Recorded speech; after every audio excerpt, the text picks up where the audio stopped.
aprovechando la super iluminación que tenemos ahorita en el cielo, vamos a grabar esta reseña, ¿ok?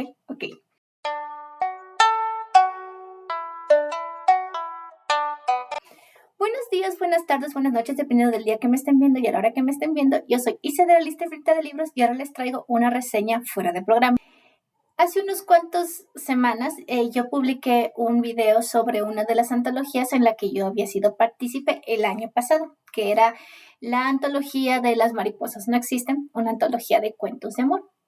Y les hablé un poco sobre los cuentos de mis compañeros y el mío. Sin embargo, este año 2025 sacamos otra antología.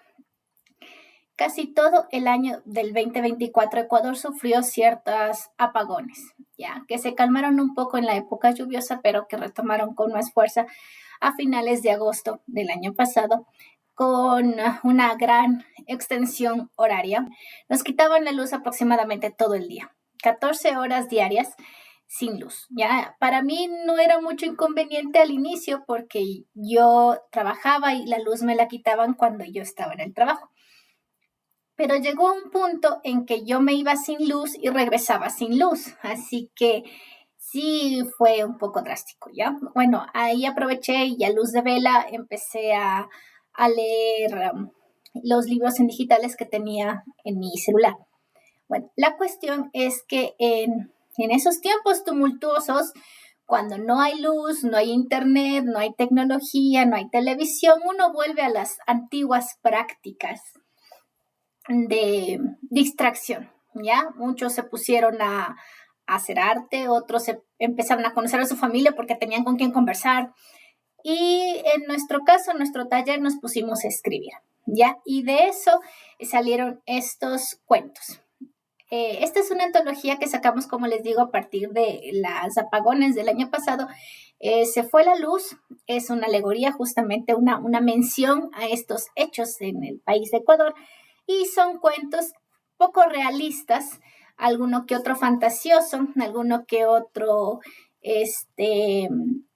digamos, futurista, de cómo estamos ahorita, no solo en el Ecuador, sino en Latinoamérica, porque muchos de los países latinos sufren de estas complicaciones, España también. Entonces, les voy a explicar un poco de esto. Bueno, como les digo, estos son cuentos realistas, más o menos, no todos, que hablan de muchos temas con respecto a esta incertidumbre de si es que vamos a tener servicio eléctrico o de las consecuencias que atraen estas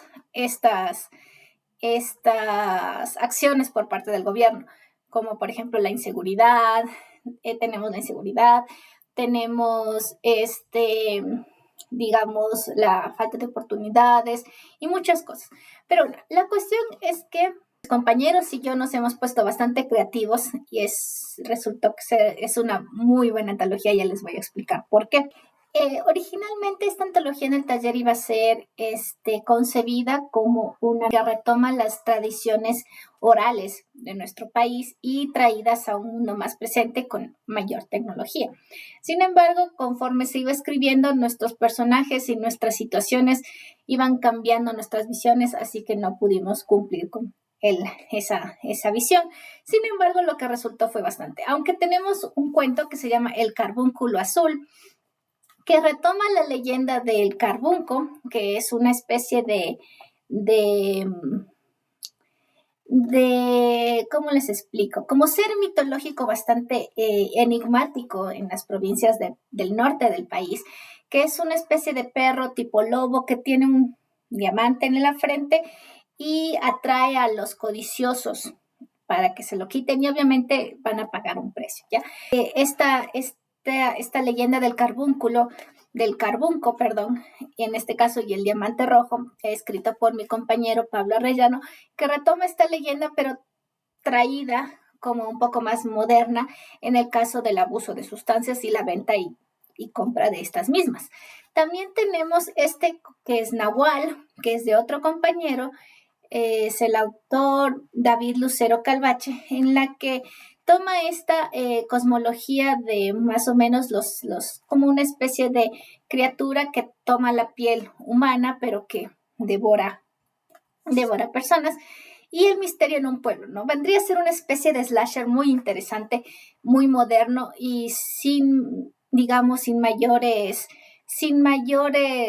florismos, sino que bastante directo y, digamos, cercano. Ya se siente bastante cercano.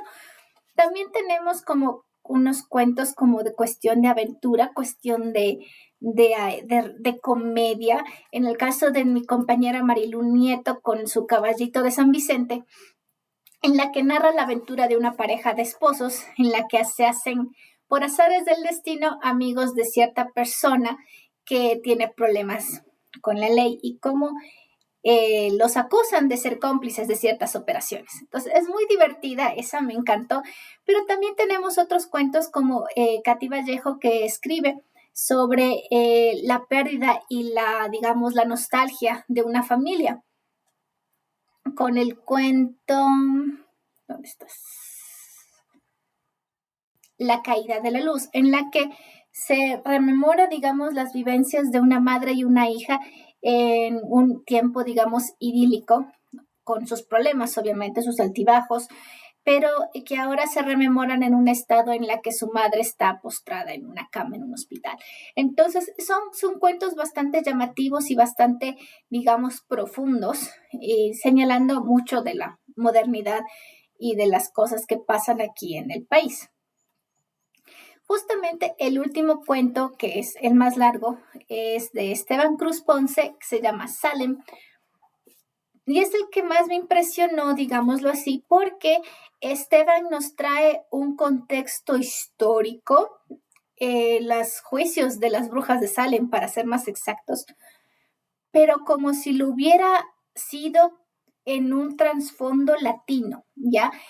Obviamente ustedes saben que los juicios de Salem eran estos juicios hacia las mujeres que poseían cierto conocimiento y que, digamos, las tachaban de brujas, ¿ya? Entonces Esteban nos narra, digamos, a un abogado que va a defender a una de estas mujeres que ha decidido cerrar su boca y no decir nada. Les digo, Esteban no se pone en posición de el gringo de la época, sino nos muestra en una especie de futuro del 1700, como una especie de Salem Punk, no sé cómo llamarlo, como una especie de steampunk, pero sin ser steampunk, ¿me entienden? O sea, el pasado con un futuro. Es que vemos que hay autos, vemos que hay medio de transporte, o sea, cuestiones modernas. Sin embargo, el contexto podría ser la Virginia de 1700, que es más o menos por donde se daban estos juicios de Salem, en Estados Unidos, me imagino, pero obviamente todo lo coloquio, toda la forma de expresarse, todos los contextos y, digamos, lo que se escucha de la voz de los personajes es latino, o sea, ecuatoriano y quiteño, para ser más exactos.